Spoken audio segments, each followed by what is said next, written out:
ចិត្តសាលា BBU បាទមានពងលៀងបាទតែដោះវាចេញវិញទេបាទជាចងាងពេញហ្នឹងហើយបាទយើងលៀងហើយមិនយើងចាប់ដល់អាចវាឡើងវិញ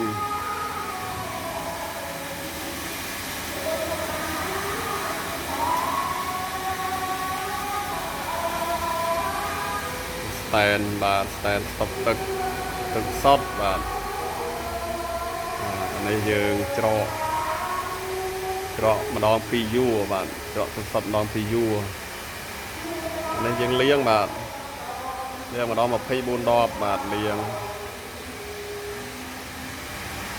នេះក្ដុងយើងយកមកទាន់បានលាងស្អាតទេបាទយកដូរមកពីគេបាទនេះទឹកសុទ្ធយើងធ្វើរួចហើយនេះដាក់កេះរួចអស់ហើយខាងនេះគឺមានដបមានឲ្យយើងចឹងទុកមានតកាកេះកូកាបាទ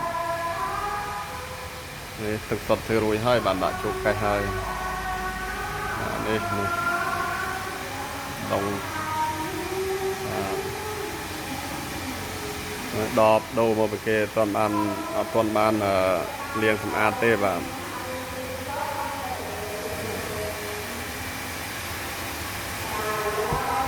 ច្រើនណាស់បាទដូរបែប500កដងបាទ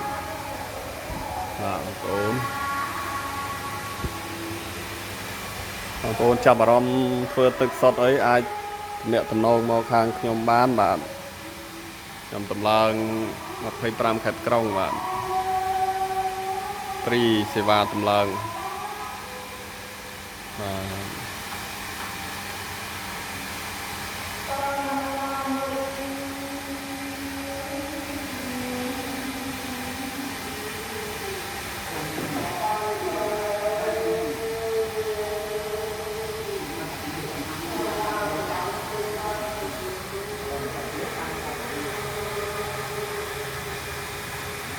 បាយ